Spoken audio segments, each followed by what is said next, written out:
This is what it looked like on day one. A shopping mall. Fully stocked, fully lit. 4 of us, locked inside for 1 year. $1 billion if we made it out. We thought the hardest part would be the boredom. We were wrong about that. Day 3. We had the entire place. Every store, every shelf. And nobody to tell us we couldn't. Marcus took 3 PS5s. We dragged the couch from the furniture store. We slept on mattresses that cost $6,000. We wore whatever we wanted. For 3 weeks, it was paradise. We spent 2 days figuring out the food system. You ordered, it appeared. Anything on the menu. So we tested the limits. We ordered a 5-course meal. We ordered a birthday cake.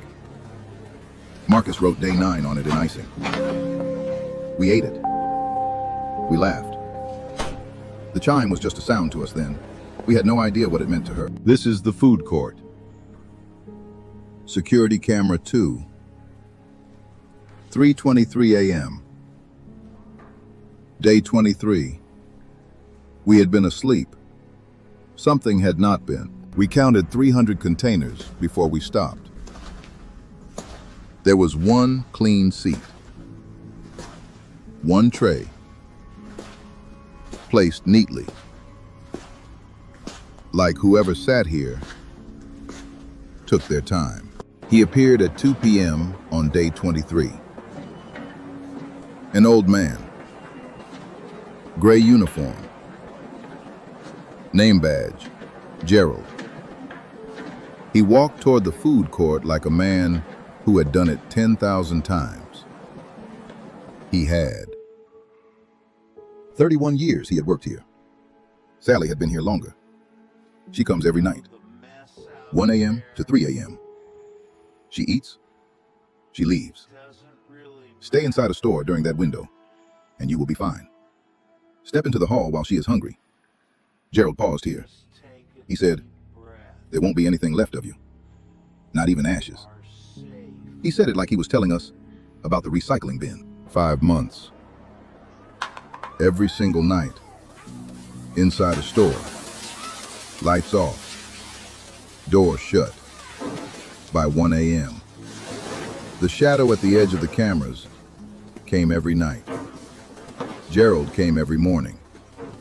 We never saw her face. We thought we never would. This is security camera 1. 2:22 p.m. Month 6. Watch the windows. Every clock in the mall stopped at this exact moment. The outside world did not go dark. It went away. We had no way to know what time it was. We had no way to know when 1 a.m. was. We had no way to know when it was safe. Gerald did not come back after the void. 1 sleep cycle. 2. 4. He did not come. She had started eating the trays themselves, the metal, the plastic, and we were living on a clock that no longer existed. We estimated it was day 63 after the void. She came in from the east corridor, sat down, ordered. She looked like someone waiting for her friends. She looked like someone's daughter. She went up for her 28th meal, and her 29th, and her 30th. She knew we were there. She had always known we were there.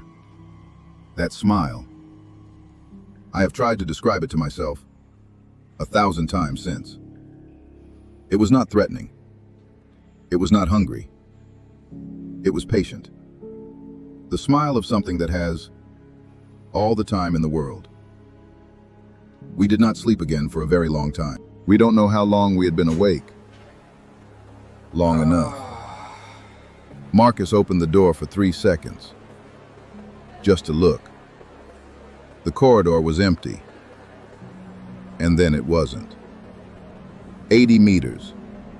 In the time it takes to blink, and she was not quite the same shape she had been a moment before. The change was slow. That was the worst part. If it had been fast, violent, maybe we could have processed it.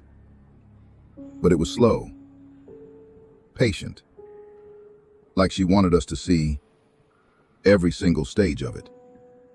She kept the smile the whole time, even as she stopped being something that could smile. She was still Sally. That was the part that stayed with me. We could still see her in there, the shape of her face, the line of her jaw, but her eyes were gone.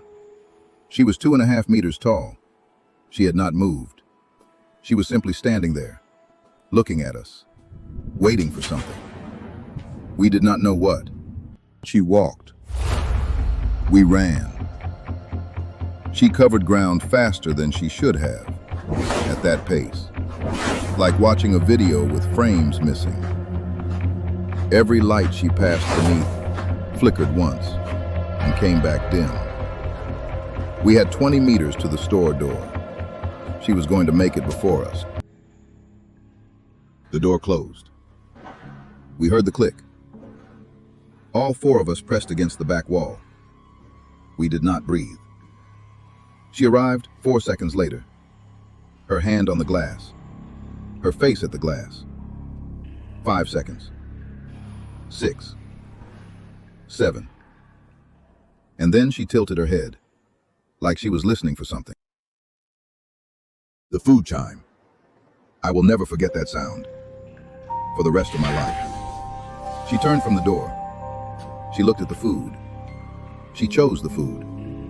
She walked back to the table, and she sat down, and she ate. And she was Sally again. Just a girl, just eating. Gerald had said the stores were safe. Gerald had been right about everything. We stayed against that wall for what felt like 3 hours. She ate. We watched. She never looked at the store again. When the pile was finally gone, she stood up, smoothed her t-shirt, and walked back out the east corridor. Normal. Completely normal. We did not move for a long time after that. The next morning we found a handprint at the entrance of our store. Not in the corridor. At our door. She had been standing there while we slept. She had not come inside. Gerald's rule had held. But the year was not over. The clocks were still frozen. Gerald was still gone. And somewhere in this mall, Sally was waiting for the next meal. We hoped it would be the food court. We hoped it would not be us.